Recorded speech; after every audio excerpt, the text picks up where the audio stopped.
She had a baby dragon form, a girl form, a giant flaming dragon form, and an end-of-the-world form. Suddenly, they both felt the ground tremble as stone ogres emerged from it. They were 3 giant level 20 amethysts, and the elders were sure he wouldn't get past them. While the other elders wondered why they didn't have guys for the Lufan, scored, Gollum roared, and went to punch Lufan. However, he was smiling, thinking that things had gotten a bit tougher in the middle of the tower. Xiao Yi punched, stopping Gollum's punch.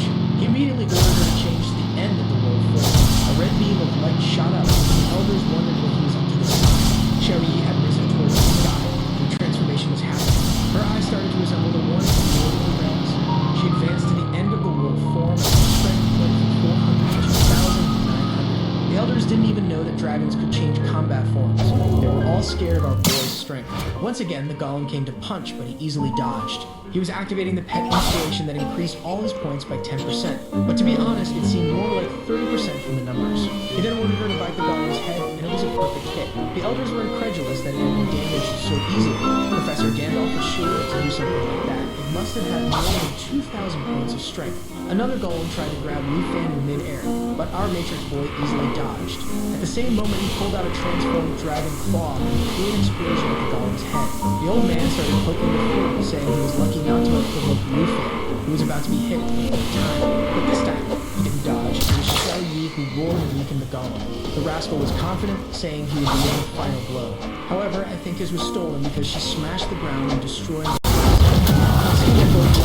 realized that the nightmare difficulty was the right choice. Not to mention, there were still many floors for them to level up. The old men who were just poking each other said it seemed even the 50th floor wasn't difficult for Lufan. The brown-haired guy was a specialist in judging strength, and Gandalf asked what he thought of the dragon. The guy said it was hard to estimate, but it seemed that in the form change, she must have at least 2,500 strength. The muscular old man said it was possible.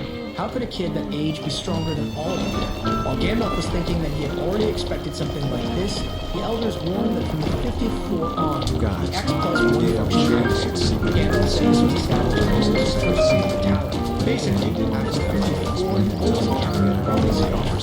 This makes advancing any floor beyond that extremely dangerous. And obviously, on Lufan, to face bosses on nightmare level is even more difficult. The guy smoking a cigarette said to stop talking and better watch Lufan, who at that moment was finishing off some of the boss. With that, he and Xiao Yi running on his head. However, he was starting to realize that each floor was getting much more difficult. But with Xiao Yi in the World Destroyer mode, he didn't need any strategy. The elders were commenting that it was unbelievable to only on the 70th floor. Another one imagined it was possible to pass the ETA. Now seeing how he was doing it, the truth is that it was quite simple. He set fire to the frequent creatures. A big mouth worm came, and he used the blood transformation. Xiao Yi grabbed it, he leveled up to 19, and the 83rd floor was completed. In the room, they were discussing if he could overcome the great final challenge. The great geniuses of generations always managed to get there, but all lost in this last challenge. However, Gandalf was confident that Lufan he made it first in the last decade to conquer all 100 floors. Some still doubted until one of them announced that he had reached the 99. Walking through the dungeon, he found himself in front of the throne. Around the throne were 4 headless knights. Suddenly, the candles in the place lit up, and a headless knight with Lufan. It was a level 55 boss nearby the end of the floor. He's been heard about the kingdom of the headless knights, and it was an extremely difficult mission. Interrupting his thoughts, the knight advanced, activating the crystal laser that Lufan automatically as a health drop below 75%. He found himself in a difficult situation. Since there was no controlled skill, all he could do was charge forward and deal with pressure at once. The headless knight unleashed a pantheon skill from the legend. But our boy easily dodged and approached the fortune, delivering a slash right in the middle of the path. However, he realized that it seemed indestructible. Himself and shouted at Xiao Yi, signaling that the time had come. She appeared, smashing the knight and destroying the entire castle. They looked for a moment and apparently had dealt with the first of the four. Another one advanced, saying that for killing the king he should die. He used a lightning attack, but Lufan defended himself. However, there was one coming from the front and another from behind. He managed to escape the 3 attacks by jumping up and thinking that he needed to reach the 100 floors in front of the fireball. He told Xiao Yi to finish it. A ridiculously overpowered attack. The poor knights tried to resist, but soon began to be vaporized, and the 99th level was cleared. Once again, they leveled up, and now the elders were eager to see what happened to the last floor. The smoker said that today would go down in history. Gandalf, on the other hand, was beginning to get apprehensive. The 100 level on Nightmare difficulty was theoretically impossible. He approached the throne, raised the sword, and suddenly a strange red aura began to envelop his place. His weapon disintegrated, and he quickly realized that it was the last four. In a split second, he found himself once again in front of the throne, surrounded by the undead and kings. Seeing that they had to face multiple creatures, Luthen decided to test the destruction. And the rascal was still smiling confidently. He pointed to the king and told her to switch to the destruction form. The dragon roared and her body was covered in flames. This is the room With that, for starting physical the strength order had dropped, When but her it spiritual strength had increased to over 6,000. The old men, who had been impressed for 30 minutes, was once again disbelieved that she had no knowledge about her. The headless knights pointed their swords and told the undead legion of 500 to advance on Luthen. But he told Shell to use her new ability. While he fought the undead, activation was prepared until he turned and told her to activate the catalyst. The undead were now just dead. The kill count was rising by over 100%. So just the talk old to man him watched and her sell you running a chance. towards the king. The headless knights leaped at him and tried to stop him, but suddenly started breaking We call it once again, activating the cataclysm, the old men once again in disbelief. While the top two had 75,000 points, Luthen was already nearing the goal. They knew very well the reward for scoring that many points would be no small thing. Luthen called out to the boss, who said he was the police.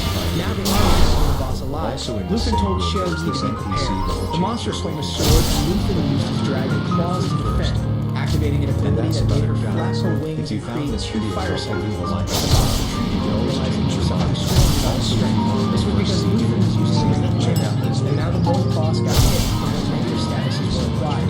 The monster called Luthen despicable, but he just called for his dragon and charged forward. The poor boss was now surrounded by about 20 fire tornadoes. The king retreated to the throne, but Luthen appeared instantly within the flames and he hit squarely in the chest, hitting it. With that, she leveled up to 17 and our boy to 22, and the monster counter had reached 0. Now the elders just wanted to know what this kid was going to receive, and the rascal only wanted to go home to eat his own cooking. Delicious. He was congratulated for completing the 100th floor, and the first item he received was an Ice Dragon King's Fury skill book, a ring blessed with a wind spirit, and a cloak that granted resistance to fire and ice elements. Now it was just a matter of going home. Exiting through the portal, he was eager to see what the results would be, until the elders came up to him, saying he was the pride of the school. While the elders scolded each other for doubting him, our boy was confused. Aiden's father came immediately, saying that even knowing how strong he was still surprised. Luthen only mentioned that he had met the conditions he had asked for, meaning he shouldn't have any more problems with the princess of the Taken Kingdom. Shanghai replied that he could rest assured that it was resolved, and the man in the white hat overheard the conversation and left immediately. There, they were talking about how no one had broken the record for over 30 years. Meanwhile, in the Dragon Kingdom in the northern border in the level 60 region, a man was watching our boy's performance by drinking a bottle of wine. He looked like Reinhardt from Overwatch, but he was actually Marcus 2J. Someone knocked on the door and brought some books, saying his deduction was correct. An official from Dragon City named Huan Shan Feng was negotiating with Princess Jinsu. The old man was angry, and the white-haired boy said it seemed they had been receiving various privileges from the Jin family. Reinhardt said that now it was clear why they wanted to imprison Luthen. He got him angrily, saying they would have to deal with his Huan Shan Feng. He gave the order immediately to strip Shan Feng of all his rights and positions, and he was never to set foot in Dragon City again. Obviously, if she had any issues with him, he could just come and talk to her. In fact, he turned and also said that Luthen would be sure to receive improved resources. Looking out the window, he thought that once his mission there was over, it would be great to meet the future legend. But staring at a red globe of light, he wondered if this would ever end. Meanwhile, in her room, Princess Jinsu had just discovered that Huan Shanfeng had lost all his positions.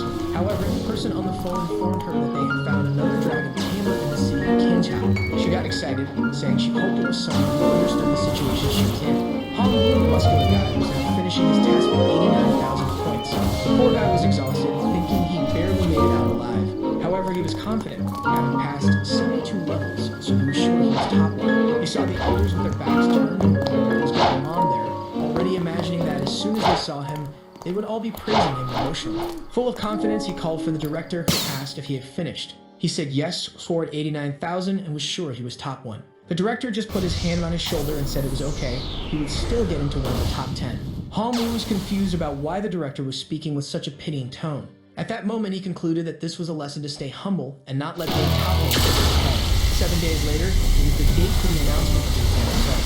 Everyone wanted to talk to Lu Fan. Shanghai appeared, and she replied that it was better to talk inside. The official announcement showed that Lu Fan was in first place, but the number of points was confidential.